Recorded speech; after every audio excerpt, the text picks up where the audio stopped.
नमस्कार, स्वातीज किचन फूडमध्ये आज आपण मक्याच्या पोह्यांचा चिवडा कसा बनवायचा ते बघणार आहोत. अगदी काही मसाले आणि मोजकेच जिन्नस घालूनसुद्धा हा चिवडा अगदी लज्जतदार बनवता येतो. बनवायला अगदी सोपा आहे. सुरुवात करूयात. तर अगदी सुरुवातीला साहित्य काय लागेल ते बघूयात. इथे मी 2 बाउल मक्याचे पोहे घेतलेले आहेत. त्याचबरोबर आवडीनुसार बदाम घ्यायचे आहेत. 1 कप शेंगदाणे घेतलेले आहेत. भाजकी डाळ घेतलेली आहे. लसूणसुद्धा घेतला आहे. लसणाचं वरचं साल काढून टाकलं आणि बाकी सालींसकट लसूण ठेचून घेतला आहे. याने फ्लेवर खूप छान येतो. 2 ते 3 मिरच्या कापून घेतल्या आणि 1 कप कढीपत्ता घेतलेला आहे. तर सुरुवातीला कढईमध्ये तेल घातलं. आता एक साहित्य तळून घेऊयात. सुरुवातीला शेंगदाणे तळले तर ते चांगले तळले जाणार नाहीत, कारण शेंगदाणे तळण्यासाठी तेलाचं टेम्परेचर आहे ते योग्य असावं लागतं. म्हणून सर्वात आधी आपण 1-2 मुठी मक्याचे पोहे आहेत ते तळून घेऊयात. याने काय होतं, तेलाचं तापमान आहे ते बॅलन्स होतं. पोहे छान तळलेले आहेत. आता याला काढून घेऊयात. अगदी याचप्रमाणे दुसरी मूठसुद्धा तळून घेऊयात. जास्त वेळ लागत नाहीत हे पोहे तळायला, पटकन तळून होतात. आता याला काढून घेऊ. तेलाचं टेम्परेचर आहे ते योग्य आहे. तेल चांगलं कडकडीत तापलेलं आहे. आता गॅस मिडियम केला आणि त्याच्यामध्ये शेंगदाणे तळून घेऊयात. शेंगदाणे तळताना घाई करायची नाही. मिडियम गॅसवरती शेंगदाणे संथ गतीने तळून घ्यायचे. शेंगदाणे 3 ते 4 मिनटामध्ये चांगले तळून घेतलेले आहेत. आता याला काढून घेऊयात. अगदी कुडकुडीत असे शेंगदाणे भाजले गेले पाहिजेत.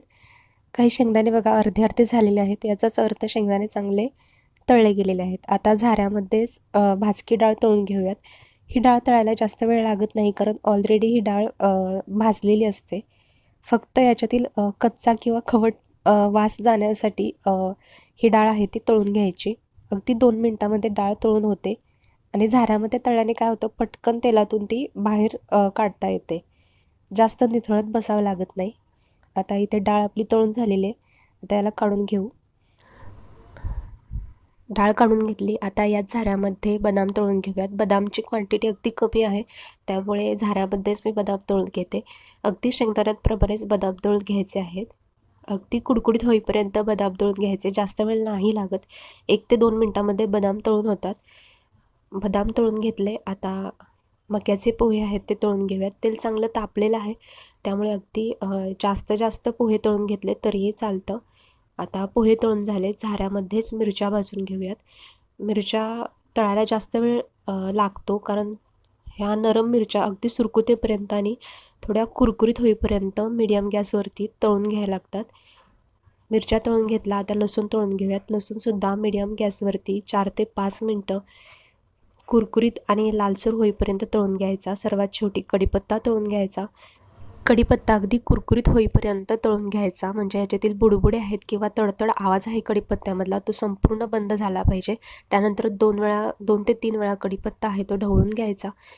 आता याला काढून घेऊयात. पोहे गरम गरम असतानाच यामध्ये चवीपुरतं मीठ, म्हणजे 1 चमचा काळं मीठ, 1.5 चमचा लाल तिखट, 2 चमचे धने पावडर, 1 चमचा जिरा पावडर, अर्धा चमचा हिंग, अर्धा चमचा हळद आणि 2 चमचे पिठी साखर घालून घेतली आणि याला छान मिक्स करून घेतलं.